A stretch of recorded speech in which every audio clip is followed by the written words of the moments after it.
South Georgia. Now I'm over here in Wildcat country with the man himself, Eric Brantley. Thank you so much for being here with me. It is awesome to have you here at Beyond the Whistle. It's a pleasure. It's a pleasure. So, getting straight into it. It's Winnersville's week.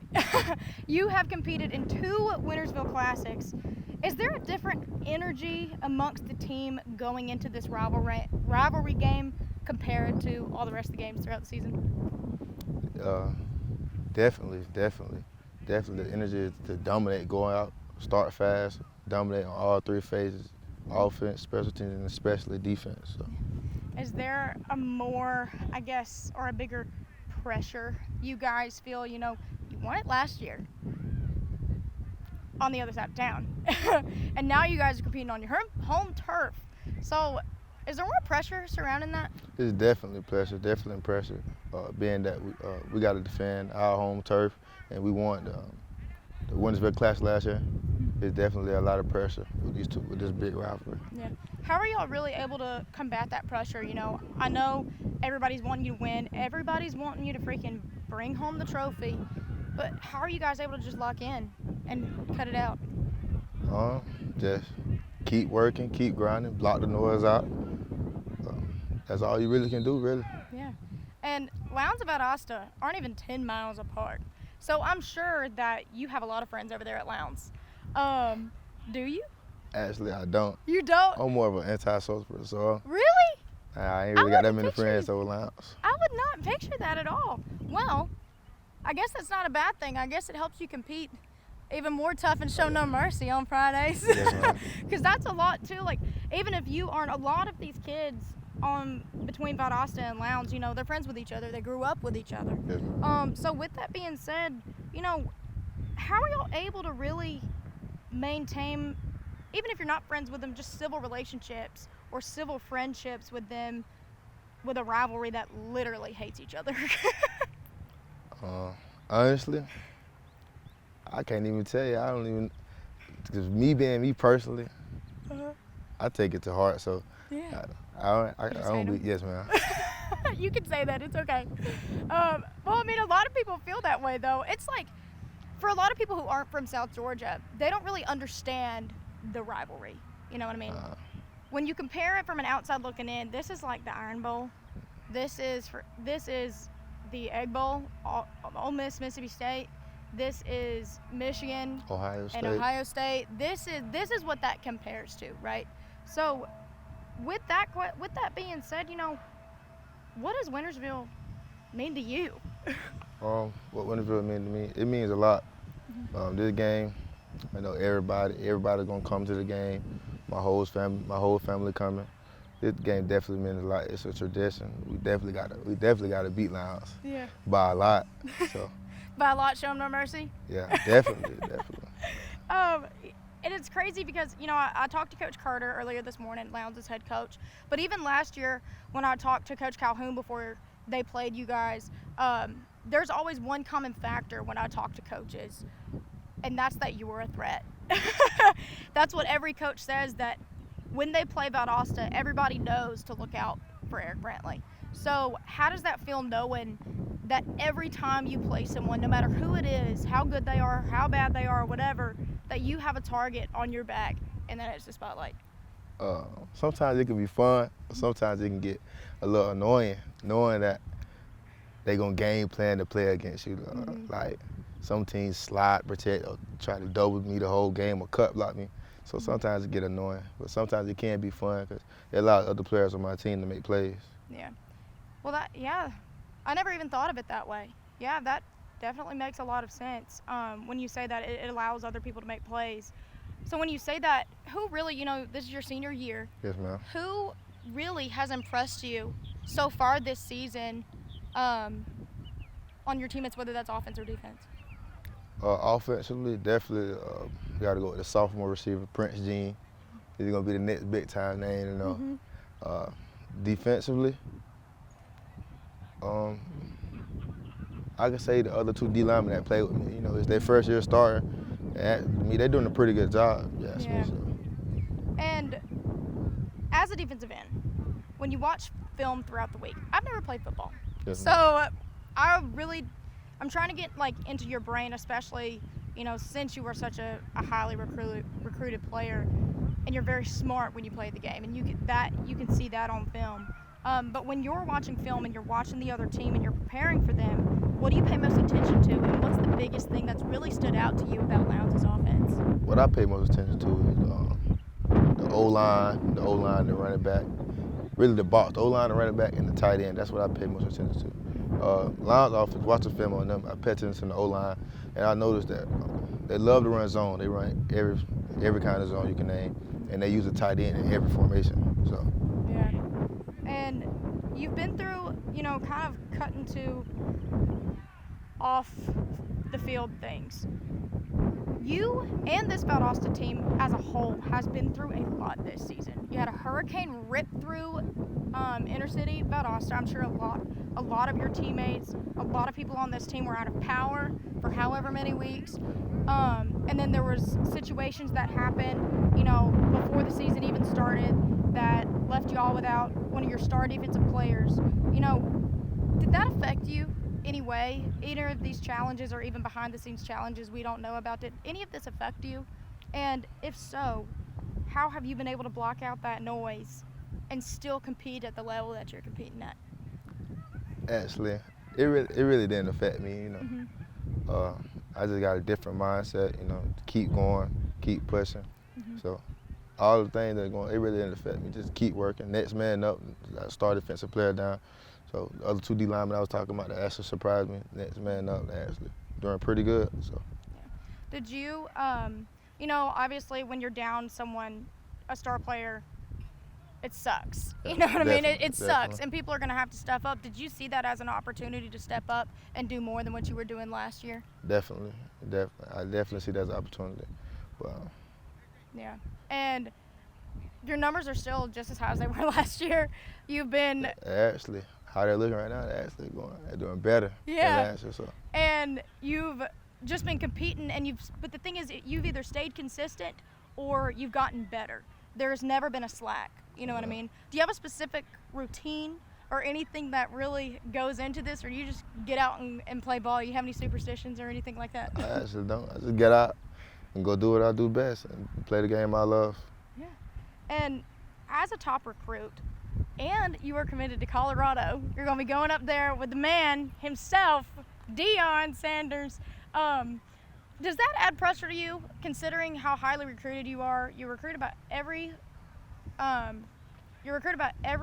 university in the nation, literally. So does that put extra pressure on you to feel like you have to have a perfect game every time? And sometimes it be on my mind heavy, but I know if I go out there, just play the game I love, do the best of my abilities, and I know I'm going to make plays and do what I'm supposed to do and do my job. So, yeah. But it does add a lot of pressure on me. Sorry, I just interrupted you on accident. You're all right. What are you most excited about getting to Colorado? I'm excited about everything, the whole experience. Just going to college, being with Deion, learning new things, perfecting my craft. I'm excited about everything. I can't wait. Yeah. Did you choose Colorado specifically because of Deion? I mean, I would. If it was me, I would. Somewhat. That's half of the reason. Half of the reason I chose Colorado because of Deion. Mm-hmm. Because if Deion wasn't there, I definitely wouldn't be going there. Yeah. Well, I don't think anybody would have been going there if Deion wasn't there. All the 4 or 5 star recruits that are there now, there's no way they would have been there if he wasn't there. But I mean, having someone like that as your mentor and as your coach is going to be such a blessing, you know. Yeah. And you know, with that being said, Deion's a great mentor. Everybody knows that, whether you know him personally or whether you don't. But what's really something that you've learned from Coach Felton and this coaching staff, or just, you know, this environment here at Valdosta that you're going to take with you to Colorado at the next level? Well, I learned a lot from Coach Felton. Coach Felton really has been like another father figure since I met him in high school. Mm-hmm. He taught me many things, especially with my attitude. You know, I have a bad attitude, so he teach me how to control that. He helped me with a lot. Yeah, it happens. I had an attitude problem in high school too. It's okay. I think we all do at one point. But yeah, and you know, going into my very last question, it's a very simple question, is what would it mean to you to bring this trophy home 2 times in a row, and the last time wearing a Wildcat uniform playing Lowndes? This definitely would mean a lot, mean the world to me. Definitely. Beating Lowndes my senior year, dominating Lowndes my senior year, and bringing that trophy back definitely would mean a lot. Is there anything else that you want to say? No, ma'am. All right. Well, thank you so much for being with me. Thank you. All right, South Georgia, now we are here with Valdosta head coach Shelton Felton. Thank you so much for being here with me. Thank you for having me. It's an honor. I appreciate it. Like I just said off camera, I'm so excited to sit down here and talk to you. I've never just sat down and had a conversation. So I'm excited about it. You know, like I said with Eric, this is a big week, and I think that's self-explanatory. Yes. Are you nervous? Oh, no. Is there a different feeling surrounding Winnersville week than any other week? Like, is there an added nerves or pressure or anything like that? I think you can feel the tension because it's so That's a good big. word. It's big for both communities, and the communities are divided.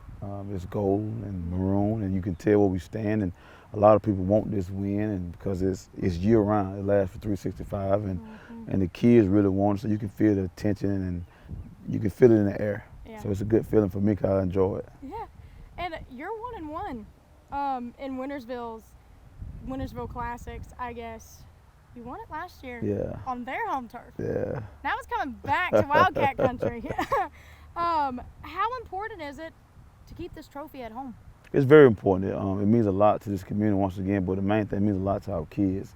They grew up with these kids. They grew up together playing rec ball, pee-wee ball, competing in middle school. It means a lot to these kids in this community. It just means a lot also because it's the first game in the region. It means a lot, and the trophy is a part of it. And they had a streak that we broke last year, and we want to start our home streak. So going 2 in a row would be great. Yeah. And you guys have home field advantage this year. Do you think that could play a factor if you take home a win on Friday or not? Oh, I think going over there is a very hostile environment. Like I tell anybody, if you ever been to Georgia, Florida, Auburn, Alabama kind of game. That's so funny. Eric and I literally just said the same thing. It's that kind of environment, and their fan base is wild, and I just love it. But I think our fan base is good. So to be at home in front of our fan base, to have the numbers, I think it's going to be a great advantage for us this year. Yeah. Speaking of y'all's fan base, I was at the Winnersville Classic last year. I caught it at the very end, like the 3rd or 4th quarter. I had to come from a separate game.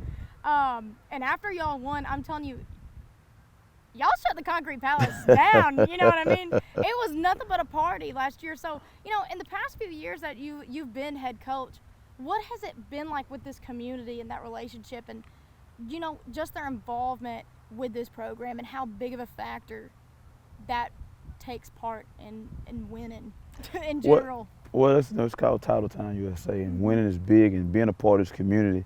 When I first took over, we went through a couple things early, and the kids, the community, the football program, but to rebuild it and mend that bridge with the community and the people in the community, the schools, to make it better, it's been a good thing, and winning helps everything. Yeah, and I don't know if you know this, I don't know if you keep up with stats like that, but y'all in 6 games, the 6 games that y'all have played this year, y'all have outscored your opponents 209 to 95, which is a big gap. It's you a know big what gap. I mean? Talk to me about this defense and how big of a role they're going to play on Friday. Well, we got to play our style of defense. We're a very aggressive defense, and we're going to eliminate big plays and create turnovers and create negative plays. We'll have a great opportunity, and we preach that every week, every day, every game, and it starts up front with Eric Brantley Jr., as we all know, and it goes back to Mari Tomlin, Jalen Bentley, Jabari Baker, those guys, legend Mark McCargo, those seniors, that it means a lot to them. They've been through the fire with me and been here.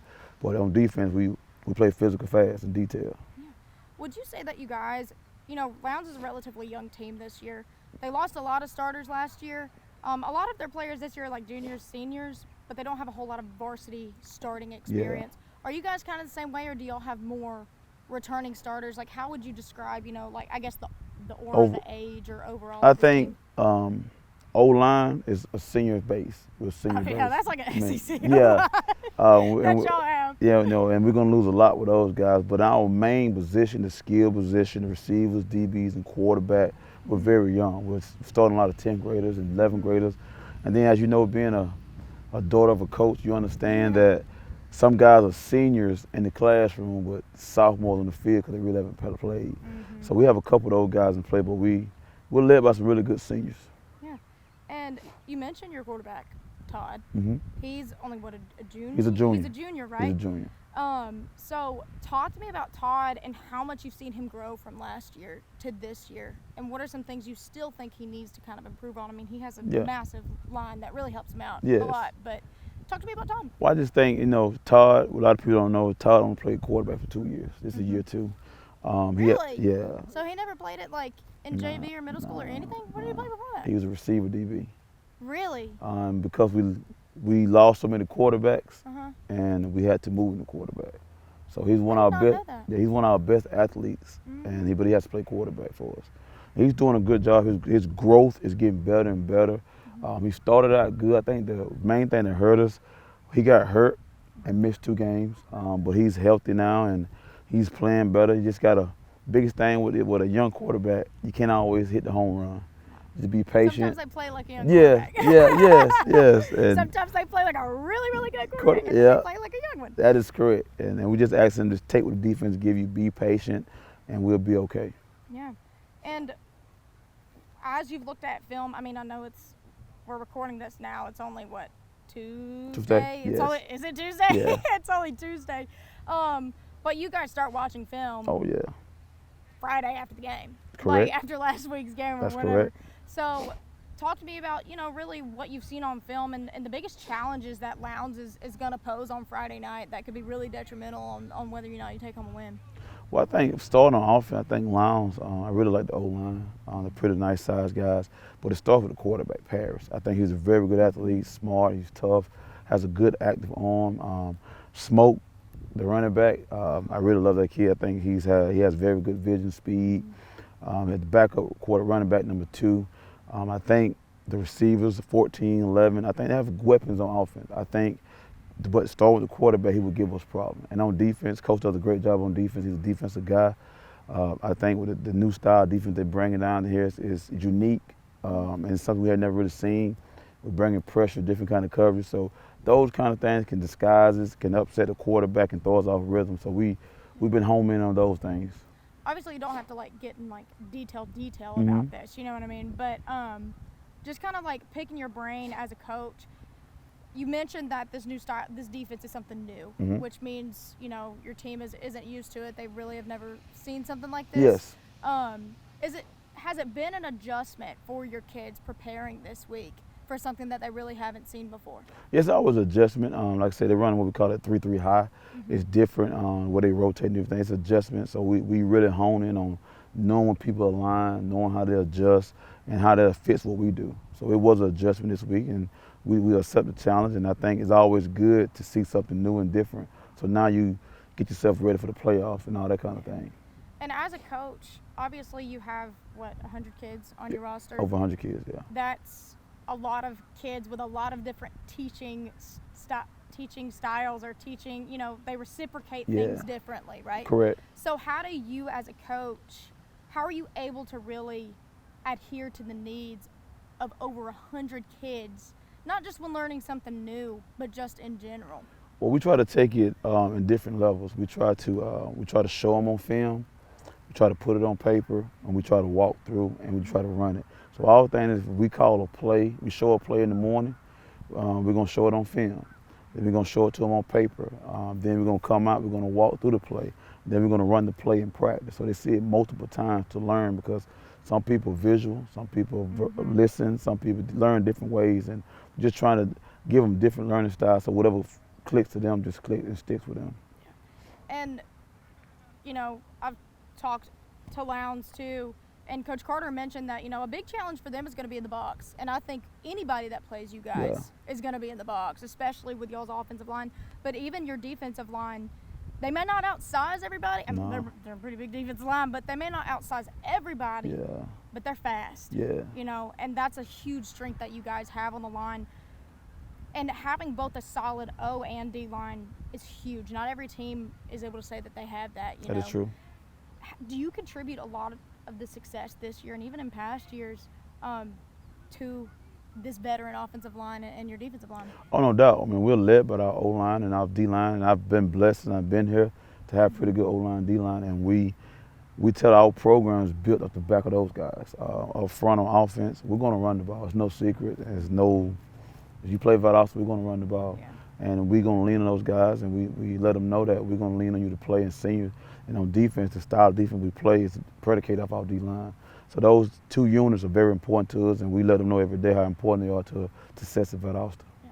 And a huge part of that defensive line is Eric Brantley. Yes, that is true. Speak of the devil, right? That is true. And he is a top recruit in the nation. He has an offer from everybody. He's committed to Colorado. But he mentioned earlier that, you've really been a father figure in his eyes to him. And over the years, you guys have really developed a strong relationship. Yeah. Talk to me about Eric. And he also said that, at the beginning, it was a little rocky at first. He said that you had to check him on his quote-unquote attitude problem at first. So talk to me about that relationship with Eric, where it was to where it is now and how it's built over time and just how he is as a kid and a player overall. Well, the biggest thing with any kid that's a bona fide, what you call a superstar, in every community, the community praises and everybody's scared to approach you and that kind of thing.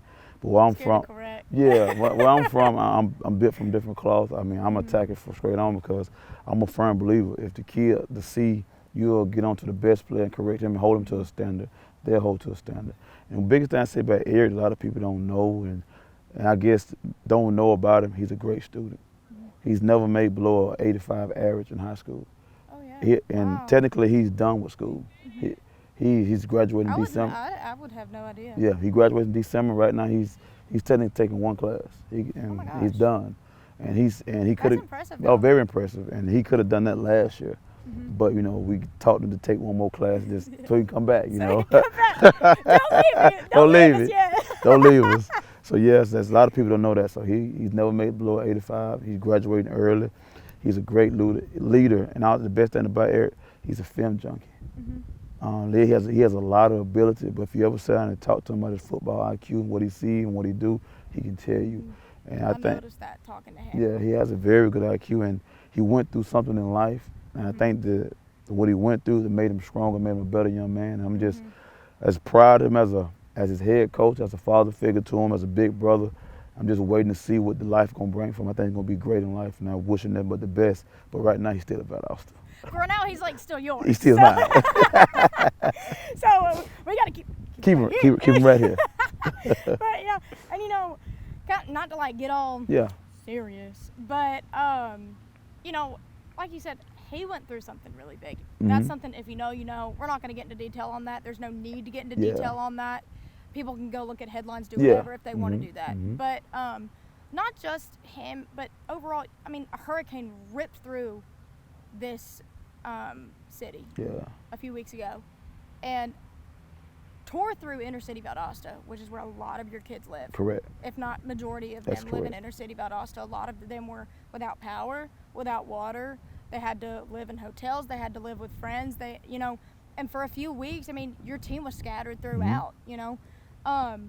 Talking about that specific thing, how did that affect you guys as a football team? And how did you as a coaching staff really navigate those waters? No pun intended, but no. how did y'all navigate the waters of making sure not only were your kids taken care of on the field, but also at home when literally some of their homes were destroyed? That's true. It was a tough time for us, Valdosta. I mean, it's like what I can say about Valdosta. I've been here. It's made me tougher. It's put me through situations I've never been through, and I've never been through that situation before. And I want to give my coaches, staff his credit, my administration, my board members, my superintendent, my wife, because we all rallied together for these young men, and they were scattered everywhere, but we was able to communicate with them, and we talked about the game. We had a home game, we couldn't play at home, and I gave them a choice that we can play or not to play, and they wanted to play. So we was able to bring them in early. We had power, AC. The church brought us food. We're grateful for that. We gave them a hot meal. They could shower, rest, sleep. So it was something to see. And when I just tell these young men, what you went through gonna make you better in life as men, because you didn't quit, you didn't fold. And it was tough, man. And the community coming together and it just tore us up, but the community rallied behind us. And for that Friday, for those 2.5 hours, 3 hours, what you want to call it, we was able to give the community something positive and to be like normal. But normal, we had to go back to the situation at hand. And one thing that we done as a family, we didn't have power, but me and my wife, we decided to stay here. We didn't want to leave. We want the kids to know we're here with you. And it was some unique thing. And these kids are they're very driven. These kids been through a lot. People understand, especially these seniors from day one to now. Golly, yeah, they've been through it. They've been through it. But, kind of piggybacking off of that still, how does that affect you as a coach? I mean, you have 100 quote-unquote players, but especially someone who's been behind the scenes of a coach, and I know truly how much you care for these kids like they're your own, and you can't house 100 kids, you know what I mean? How did that affect you as a head coach, knowing that a lot of these kids were without power? A lot of these kids, trees fell on their homes, and they still haven't returned to those homes. That's true. So how did that affect you, emotionally, mentally as a coach, to know that there were so many of your kids struggling, and really in reality, there wasn't a whole lot you could do? Yeah, you're right. It was hard because as a coach, it affects you in so many ways because you ask so much of them. And you always tell them, you need me, I'll be there. And it's a situation where they needed me, but like you said, you couldn't be there for all of them. And it's tough, but you try to just pray for them and keep going and let them know you're here for them. And it was a time in my life that, I'll never forget. And some like I said, some of the kids are still struggling with that moment, and we just try to be here and talk to them. But it was like I said, as a daughter of a coach, you understand, you only can house so many in your house. And we had some staying with coaches, we had some staying in different places, just trying to take care of them. We've done the best we can to take care of them and let them know that we're also your coaches, we're also there, but we do love you and care about you. You mean more than football to us. So it was a bonding moment, I guess I can say that for a lot of us. Yeah. And there was another situation that happened before the season. Like I said, not getting into it. We're not getting into it, people. And it's in the past right now. Yeah. But when that happened, how did that's another challenge that you went through as a coach that a lot of coaches don't go through. It's such a unique challenge, and it's something that you never really expect to go through as a coach. Yeah. So when something like that happens, how do you react as a coach, and also how do you stay level-headed for your team, and how did your team react to something? You lost your starting defensive tackle, who was one of the top recruits in the nation. That's tough. Not only on his friends, but on his team, and on his coaches and everybody, because he's still a kid. He's still a kid. So talk to me, you don't have to go into detail, but talk to me about just that situation, how it affected you and your team, and how y'all were able to push through that and still win 4 games. Well, we came together as a team meeting, we talked about it, and we live on, our program is based off four pillars. We call it DATE, discipline, attitude, toughness, and effort. And we talk about those 4 things going to take us through this season, and we're built on that. And we lost a great player, but we're not a one-man team. We talked about that, and we talked about, you just have to put yourself in the right situation, do the right things, and we can either fold or we can rise. And I thought we done a great job. My seniors done a great job. We rallied together.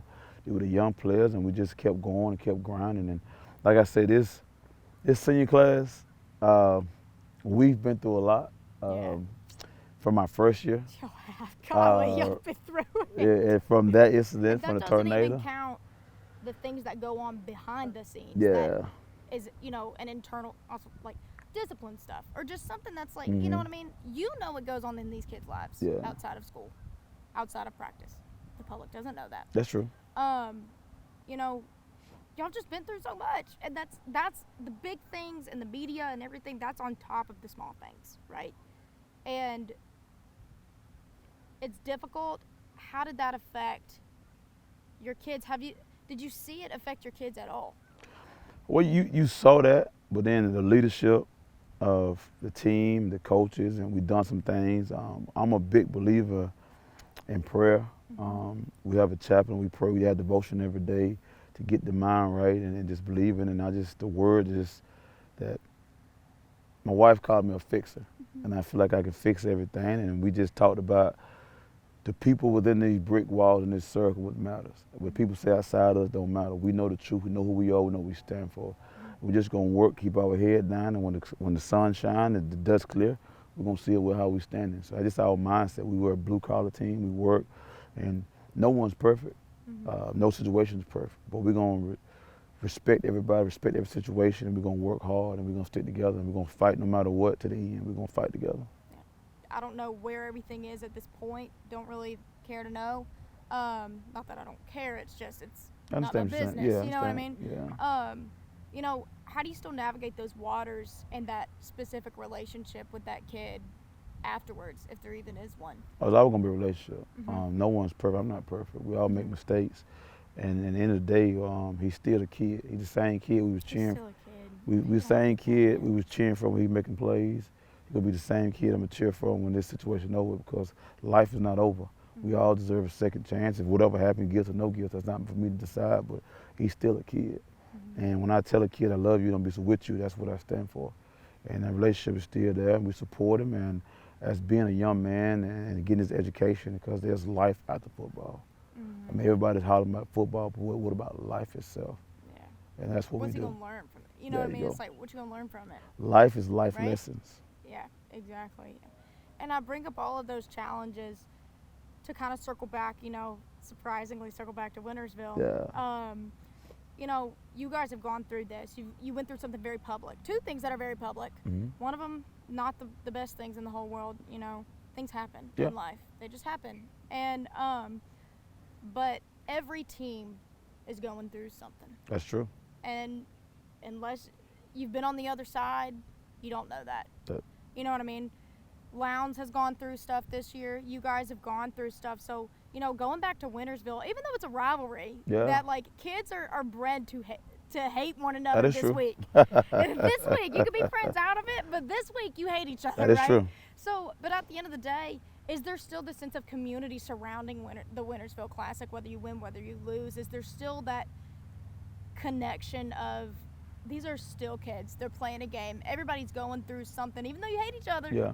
At the end of the day, everybody's really in the same boat. Is that kind of how Winnersville That's is? exactly how it is. For those 3 hours, we're going to dislike each other. But once that game over, win or lose, we're going to be a community. We're going to stand with each other. We're going to stand out because we're still Valdosta as a community. Valdosta's line, we're still the same community.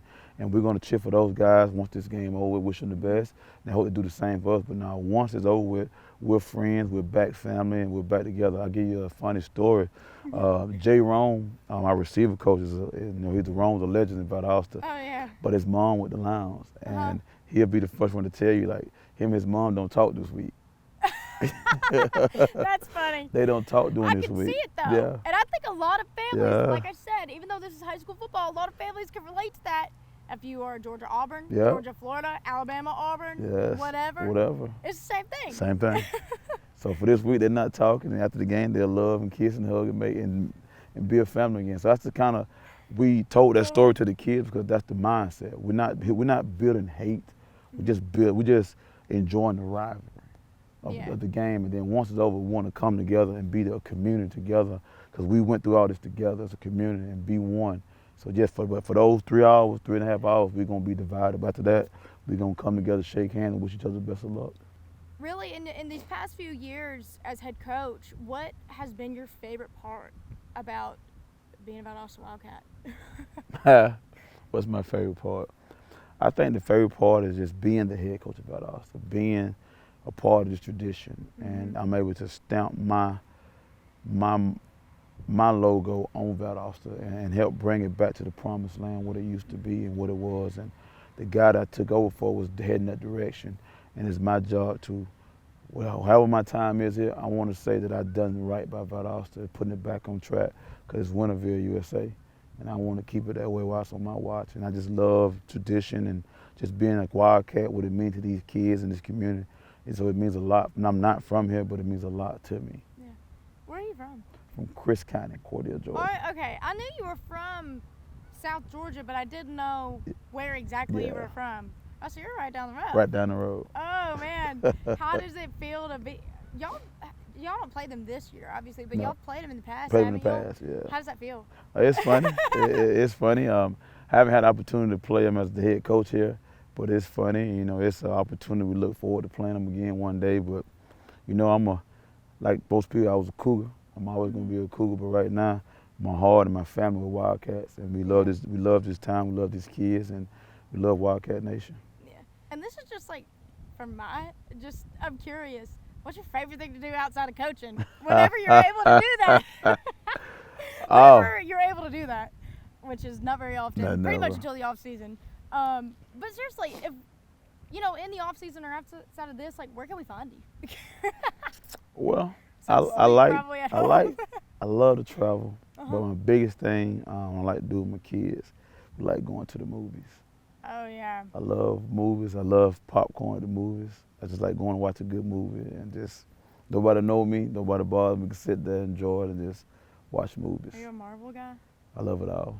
You like Marvel I like and Marvel stuff like too, that? yeah. Because I've been all up in those theaters when the next Marvel movie My youngest son, he love it too. So I kind of love what they love, and just being a dad and just being a husband, those things that we take for granted at time, because football takes so much, it's year round now, but when I'm off, I try to be the biggest father and biggest husband I can be. Yeah, and I like to ask this question to everybody. Do you have any superstitions before games? Do you have like a specific routine, like game day routine, game week, whatever it is? I'm going to drink a Coke at the bottle. I'm going to eat a bag of red Skittles. And then I'm going to top it off with a Red Bull. You want to know something really funny and ironic because it's Winnersville week?